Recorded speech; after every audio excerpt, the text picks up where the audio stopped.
Hi, this is Denise from Denise in Wonderland, a magical journey of faith through Christ. Today, we will sink deeper into God's Word and His truth. We have to chase the presence of God, and we can do so through His Word. Let's get started.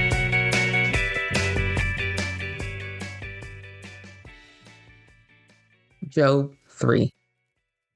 After this, Job opened his mouth and cursed the day of his birth. Job answered, "Let the day perish in which I was born, the night which said, 'There is a boy conceived.' Let that day be darkness. Don't let God from above seek for it, neither let the light shine on it. Let darkness and the shadow of death claim it for their own.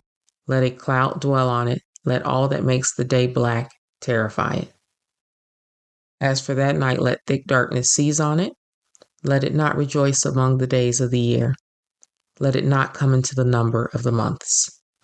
Behold, let that night be barren. Let no joyful voice come therein. Let them curse it who curse the day, who are ready to rouse up Leviathan. Let the stars of its twilight be dark. Let it look for light, but have none. Neither let it see the eyelids of the morning, because it didn't shut up the doors of my mother's womb, nor did it hide trouble from my eyes. Why didn't I die from the womb? Why didn't I give up the spirit when my mother bore me? Why did the knees receive me? Or why the breast that I should nurse? For now I should have lain down and been quiet.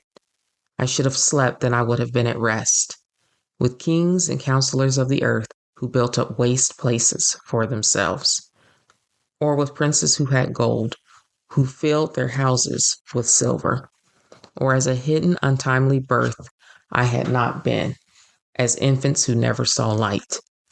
There the wicked cease from troubling. There the weary are at rest.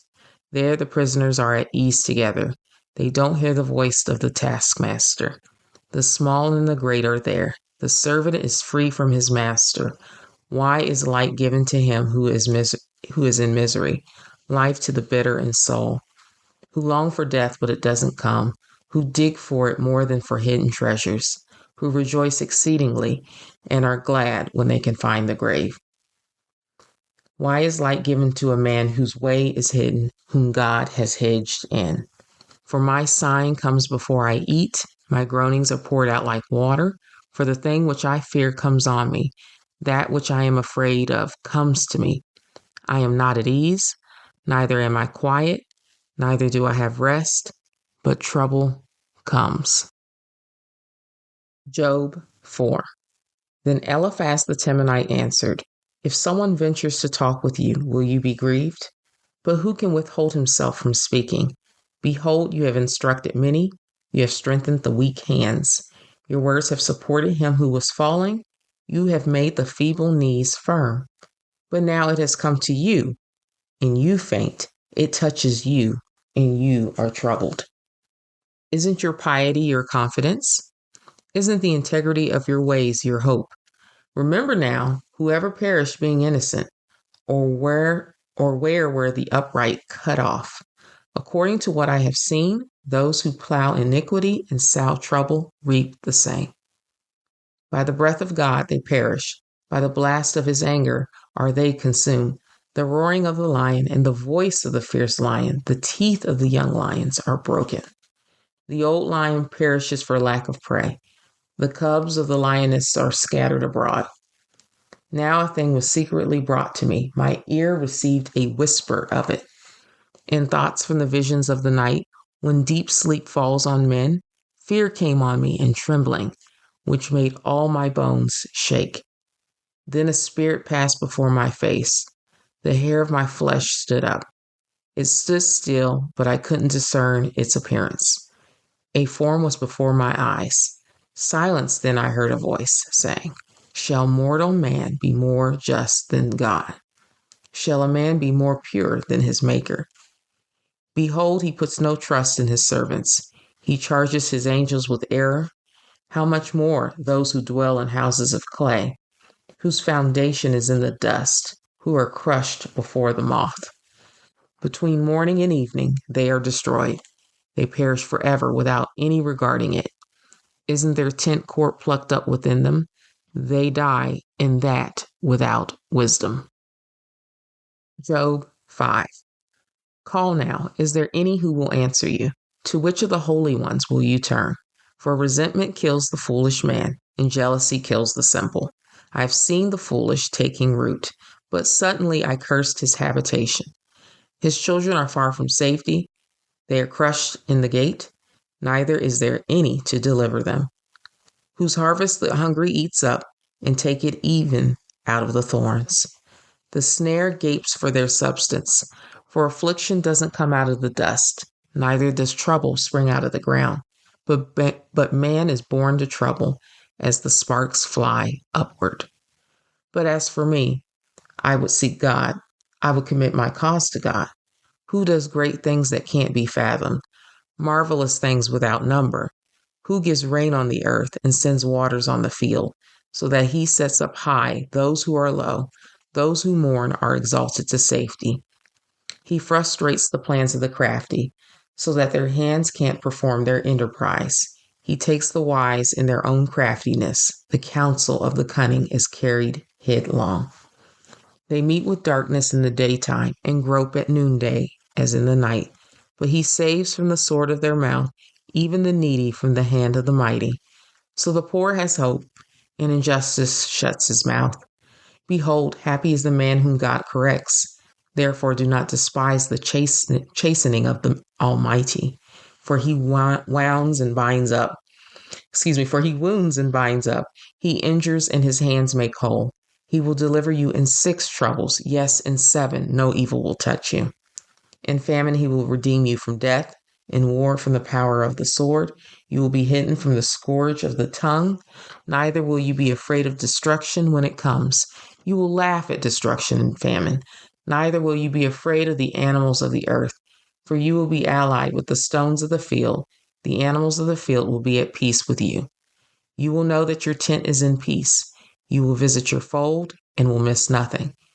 You will know also that your offspring will be great, your offspring as the grass of the earth. You will come to your grave in a full age, like a shock of grain comes in its season. Look at this. We have searched it. It is so. Hear it and know it for your good. Okay, so I'm going to gather my papers here. So we just went through Job 3 through 5. It is very, very poetic.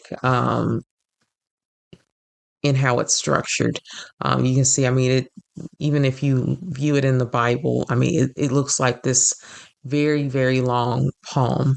And this is actually a good way it's presented as we read it, especially as you read it during your personal time, because it really helps you kind of gets you in that mindset to really appreciate the type of emotion that's being expressed here. These are very deep emotions on both sides, from both Job, of course, and as well as the emotions and the thoughts behind Eliphaz, who is the friend who is expressing how he feels in this and in seeing Job and what kind of advice he's trying to provide. But let's go ahead and start at Job 3.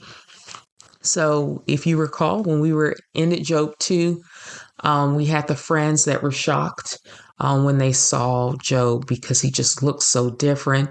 I mean, he had lost everything. So it was a shock. Like, it's not just what happened to him, it's the way he looked, as well as I'm sure that even in silence, you can tell when someone is just grieving, when someone is broken. So that's the way it ended. And up until this time, Job has been great, despite everything happening to him, constantly just seeking the Lord, falling down on his knees, praying to God.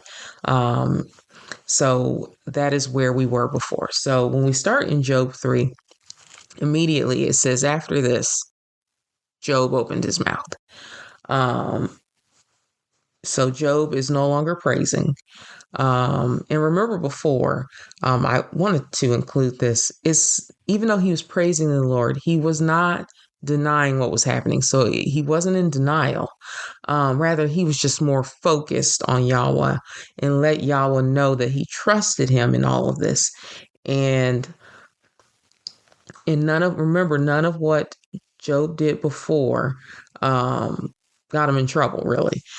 See, this the posture he kind of adopted before, like especially in the beginning of chapter 2, it was obvious that God kind of confirmed this even to Satan, because he was like, hey, he's still blameless, he's upright, he fears God, and he turns away from evil, and he keeps his integrity. So I wanted to also share that again. But here in verses 1 through 13, we start to see everything start to change. And this is what grief can do to you at some point. Grief can break you down. He ends up placing a curse on himself. There's just no other way. He doesn't curse God here in this section, but he does curse himself. We've gotten verses 3 through 4. He is cursing the day that he was born. He's like, let that day perish. He said, I even want the night that I was conceived. I want that day to perish. And again, this is grief speaking. He's allowing grief to actually speak. And this is what happens when you're grieving. Eventually it becomes your voice. And we have to ask ourselves, by him cursing the day he was born, is he implying, because this is what it does mean. If you curse it in the day you're born, this means that all of the previous blessings he received, his children, his livestock, his land, were those curses too? And then also too, we'll see this also in verses 6 through 7, as well as verse 3. Is he opposing God's authority in his actions? Because he acknowledges, God in creation. So if you're saying curse those days, you're basically saying that, hey, God, you shouldn't have done this. You should not have made me. Even though he will not blame God for what has happened to him right here, he is kind of sort of still is, because he's saying, hey, if you just, if I had been born, this wouldn't have happened and I wouldn't have to experience this. So now we've got verse 4. Let that day be darkness. Don't let God from above seek for it. Neither let the light shine on it. Here is where we're starting to see that he doesn't even want to be in the presence of God. And part of that reason is because the presence of God creates life. It creates blessing. It creates abundance. And remember, everything he did before just thrived. Like, it didn't matter. Not only did it thrive, but he was overwhelmingly abundant. He was very rich in everything. And so now he's saying, hey, if I'm not under the presence of God, that light of God, then hey, then I want to make sure that I have absolutely nothing. And you got to remember, the power of life and death is in the tongue. So he is again cursing himself. Basically he's willingly entering a cursed state. It doesn't matter what the reasons are, but this is a form of evil. So now he is no longer blameless anymore. But again, this is what grief can do. And it's sad because you can see in this moment that Job does understand that God provides all these great things like life, comfort, but the grief is consuming Job so much that he almost wants to fall deeper into it, as strange as it sounds. And it could be a way of protecting yourself. Like, look, God, I don't want you to bless me again, just so something like this can happen again. And then I'm forced to feel this way. And that is a legitimate concern that human beings can have. It's like, okay, let's say I get through this, but then you're dreading the possibility that something happens again. Who wants to grieve again? Grief is such a horrible thing. So especially if you've lost multiple close relatives, who wants to go through it again? I mean, you're dreading losing someone ever again. So I definitely understand why he is saying these things, even if he shouldn't say these things. Okay, so now we're going to go to verse 8. So in verse 8, we've got, let them curse it who curse the day, who are ready to rouse up Leviathan. So now he has just reached a point now where he's like, I want to seek people who curse things. And it's like, these are not people that follow God, of course. He's like, I want them to, like, who can I find who can help me curse my birthday? And this is very significant about him, to keep the fact that he just keeps going back to his birthday. Remember, in the previous chapters, Job's birthday was celebrated 7 times every year by all 7 of his sons. And because they just loved him. I mean, he was such a spiritual leader. So I'm wondering if it's possible that part of cursing his birthday too is also kind of a way of forgetting that birthday, forgetting the blessings that he had before of his children celebrating his birthday, because that was obviously a big deal for his children. They made a big to do about it. So now Job is making an equal but opposite to do about his birthday. Now he's like, God, wipe it out. Just wipe it out. And you're wondering if this has to do with when you're grieving, you sometimes try to avoid things that could kind of trigger that grief.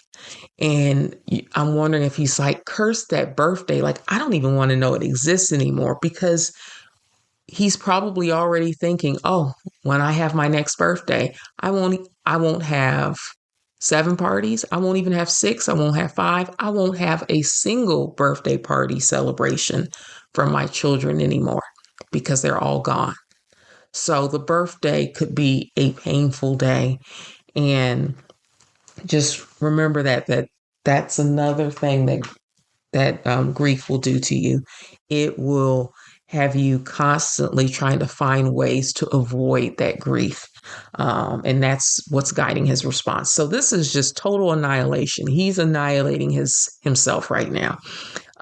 So we've got verse 13, where we have, it says, hold on, I think I lost my place. Okay, we've got verse 13. For now I should have lain down and been quiet. I should have slept, then I would have been at rest. Now, deep down inside, Job does want rest. I mean, that's just what God built us to desire and need rest. Even God rested on the Sabbath. Um, so he wants rest as well. The thing is, he's going about trying to seek this rest in a really bad way. He's actually adding to his turmoil. But then we see in verses 13 through 14, where it says, I should have slept, then I would have been at rest, with kings and counselors of the earth who built up waste places for themselves. And let's go ahead down to 15.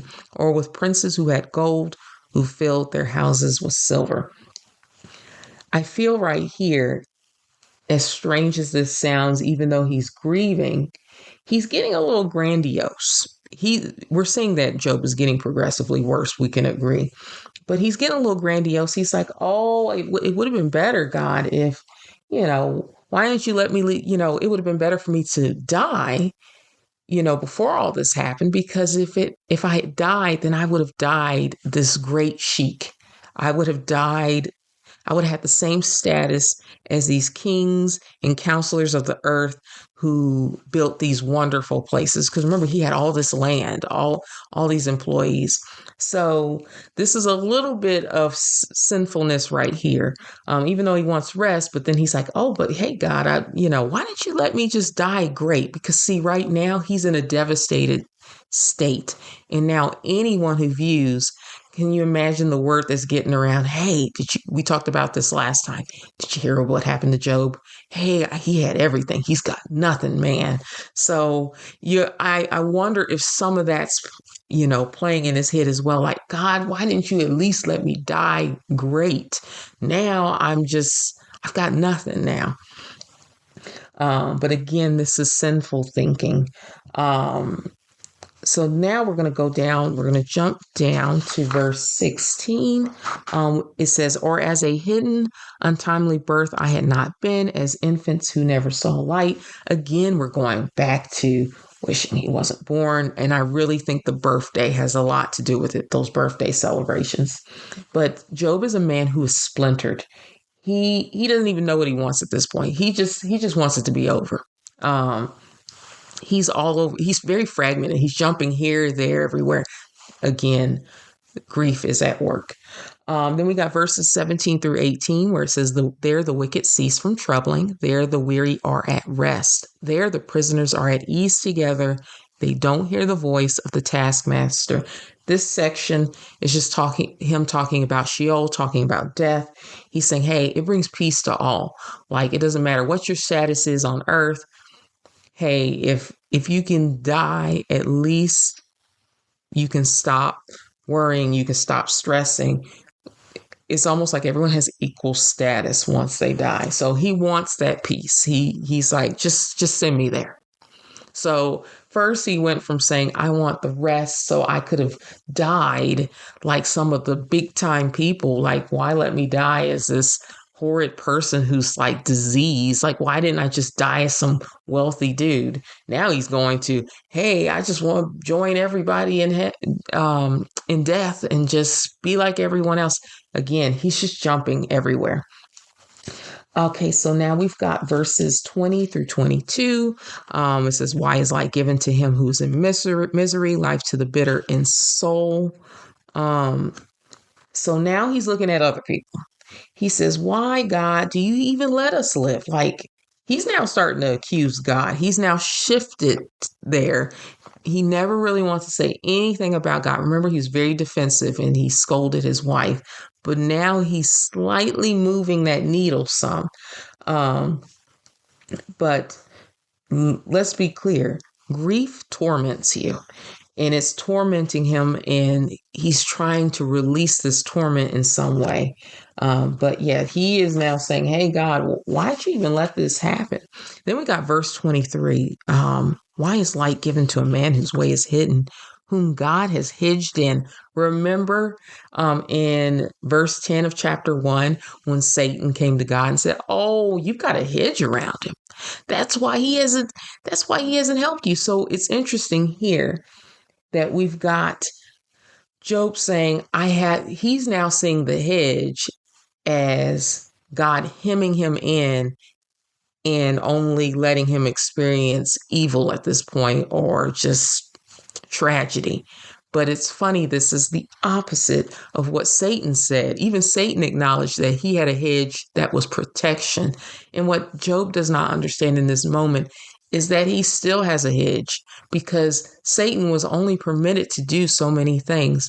And God is definitely willing to completely restore him later. So, but Job does not see this. Verse 24, we've got, for my sighing comes before I eat, my groanings are poured out like water. For my sighing, we're talking about moaning and just wailing, basically. And when it says, for my sighing comes before I eat, just think about it. It's almost like he's saying that his moanings are producing so much grief that he's almost consuming that. Like before I eat, he probably really can't eat, which grief does that to you too, where you can't eat anymore. And it's like, is it possible that you can't eat because you are consuming your only nourishment, which is your grief, which is your complaints, which is your wishing, wondering, hoping for something, but not thinking any kind of hope will come, this hopelessness. So he's consuming that. Now, when it says, my groanings are poured out like water, he can't stop. Basically, he's admitting that, hey, I can't stop. I can't stop saying all this stuff. I can't stop complaining. I can't stop grieving. And he's now almost filled completely now. And one could argue that because he has cursed himself as he's working through his grief in this way, it's actually doing more harm to him, and it is filling him up.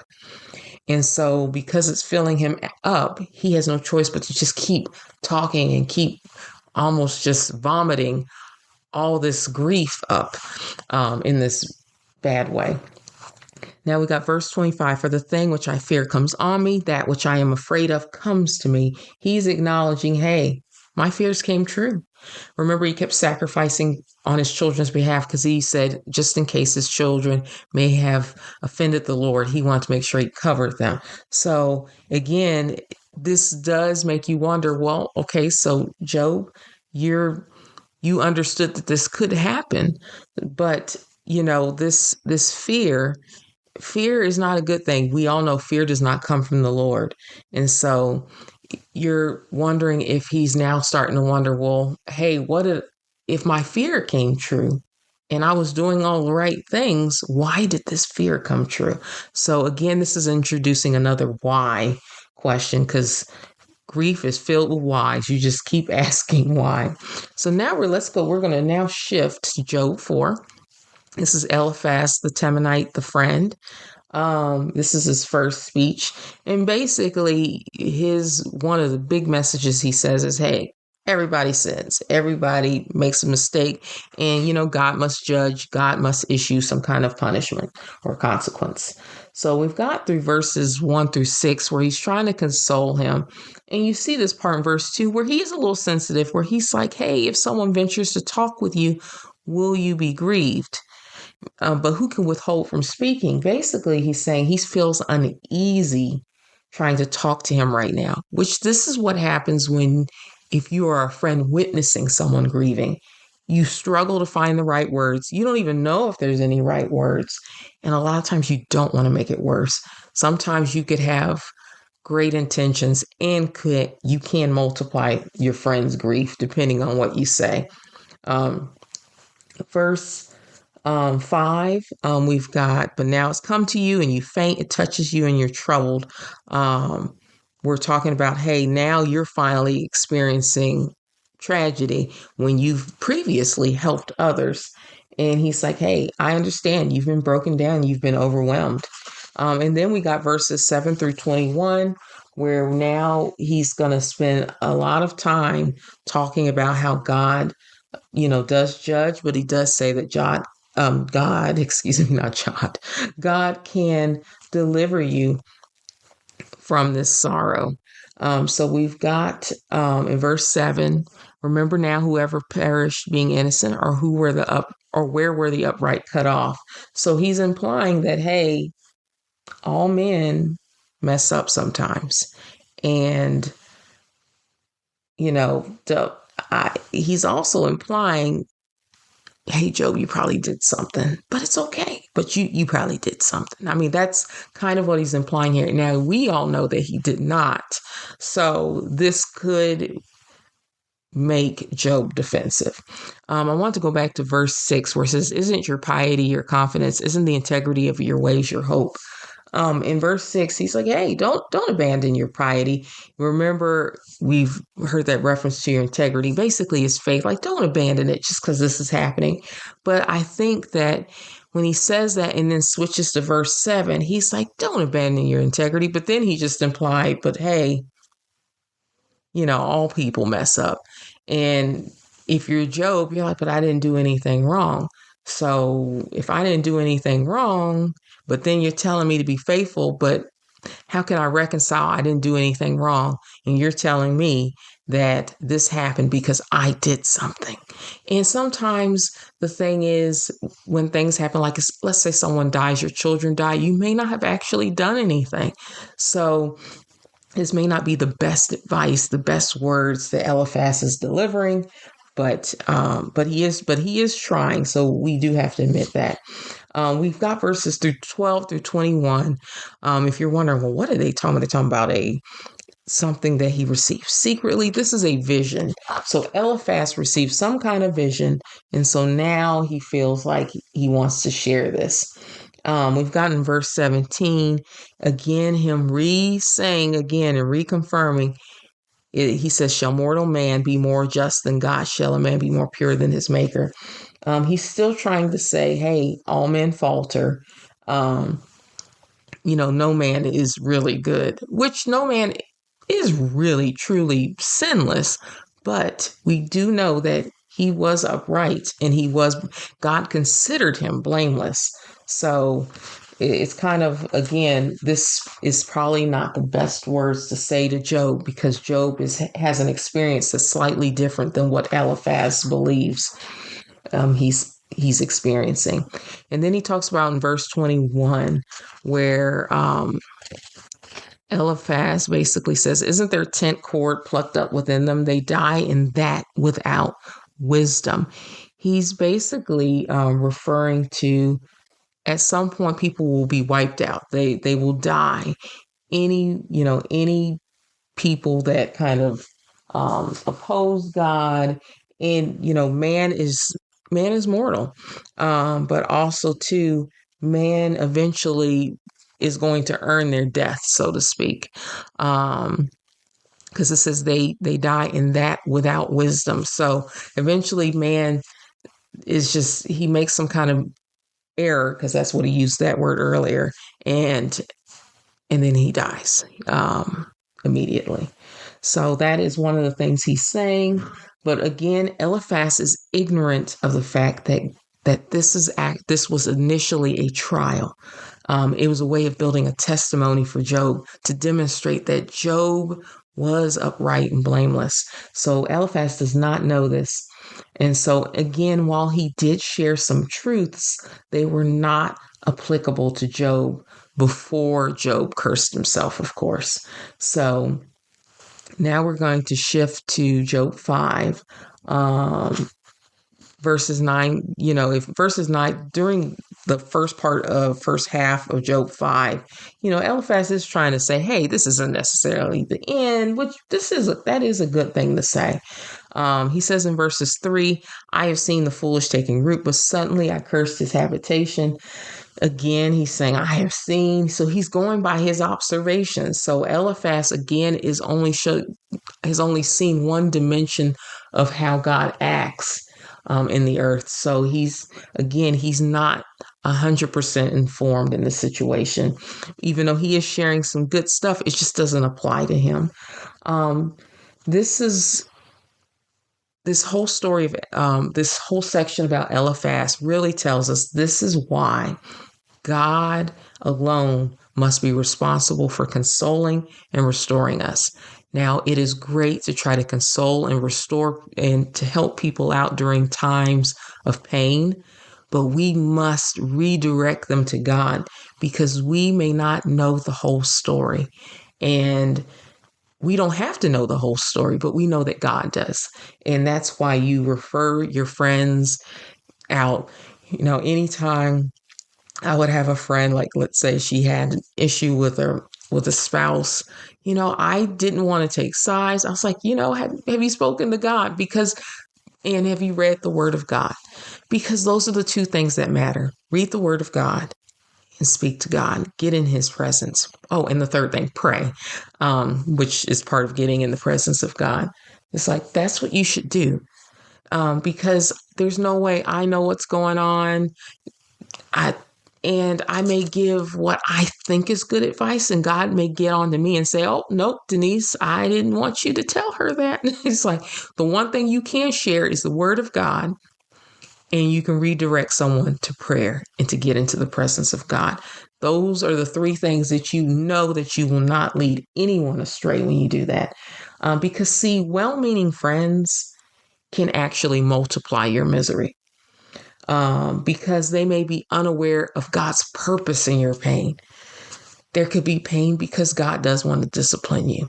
There could be pain because God needs you to make another decision. There could be pain because it's just a trial in that moment, just like Job's. You just don't know.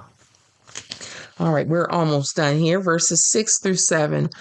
We've got, for affliction does not come out of the dust, neither does trouble spring out of the ground, but man is born in trouble as the sparks fly upward.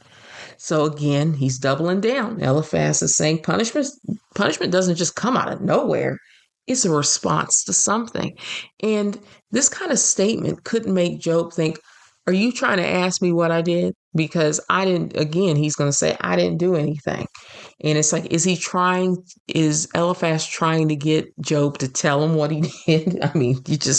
I'm not sure if Eliphaz intended that, but me as an outside reader, I'm just trying to see this in Job's eyes, and hear with Job's ears. I can see Job saying that, like, this no. Now verse 8. But as for me, I would seek God. I would commit my cause to God. I actually have a problem with this. Eliphaz seems very sure and certain of himself. And again, this may make Job feel worse and defensive because it almost sounds like he's speaking down to him. I don't think he necessarily is, but it comes across that way. And by him saying, I would commit, it's almost like saying, hey, I know what I would do in this situation. There's nothing worse than somebody saying, I know what I would do. You don't know what you would do because really until you've experienced it, you don't know what you would do. You just hope you would do something. So again, when we eventually get to Job's response, we'll see the impact of some of these statements on him. Eliphaz needs to work on his delivery, um, especially during grief. And I would encourage you that, grief is a natural thing in our lives, but we just have to be cautious in the things that we say because grief is such a complicated matter. And that's why God is always the best expert to deal with it. All right, so we're almost done verses 15 through 16. But he saves from the sword of their mouth, even the needy from the hand of the mighty. So the poor has hope, and injustice shuts her mouth. So Eliphaz is at least saying, hey, God justifies. God defends. So he is acknowledging that, hey, God can turn things around for you. God always helps those that are in need. So I feel like this is probably, he should have spent more time with this because he dedicated a lot of lines. As I was reading through this, I'm like, I feel like he spends the weight of his words, especially the words about judgment in the moment of grief. Those words are heavy in and of themselves. So the fact that he dedicated such a large portion of his speech to this makes it difficult to really see the hope in his words of hope. You understand what I'm saying? So, because again, grief magnifies. All right, so then we got verses 17 through 27. Again, verse 17, he starts talking about, hey, happy is the man whom God corrects, therefore do not despise the chastening of the Almighty. So again, he's referring to some form of discipline. And he's saying, hey, you know, delight in discipline because discipline is should make you happy. And so he's implying again that Job, remember earlier, he's implying that Job may have did something because even though he didn't say Job, but he referred to all men. But when someone says all men, he's implying, it's obvious he's talking about Job. So, he's basically telling Job, you should be happy. God's disciplining you. And this can be true when God corrects those he loves, his children. But again, this is not correct here. I'm at least not 100% because Job has now sinned. He is now been a little naughty, but not by much. Well, I hate to say not by much, but because it does matter. But again, this is just not good advice. Okay, then we've got this whole remaining of the section where he's talking about in verse 20, in famine, he will redeem you from death, and war from the power of the sword. Verse 24, you will know that your tent is in peace. You will visit your fold and will miss nothing. So he is trying to end it strong by saying, hey, if you get back with God, God's going to make it right. If you basically accept this discipline, whatever you were doing before, you stop doing it. I mean, he doesn't say that, but again, it's implied. Things will go well with you again. And that concludes Job 3 through 5. Sorry, I got a little tongue twisted towards the end, but Job 3 through 5, and I know we went through 3 chapters, but I want you to really just think about that throughout the day. We all have experienced grief in some kind of way, but I want you to think about it in terms of from the side of Job as well as the side of being the friend who is observing someone grieving. Be mindful. If you are an observer, be very mindful of that the person who's experiencing grief, that they are a complicated individual and they are probably one cry close to becoming a Job from Job chapter 3. Not the Job before that was praising God, but the other Job who's cursing the day of their birth. Everyone is close to becoming that Job very easily. There's a fine line. And then I want you to also think about being the Job of Job 3. There have been some of us that have just let it go. But I want you to see how grief just magnifies it. It doesn't provide you any relief if you start giving it a voice. But if he had stayed the Job from Job 1 through 2, who kept praising God, then the grief does not have a chance to magnify. I'm not saying the grief isn't there. Oh, it's there.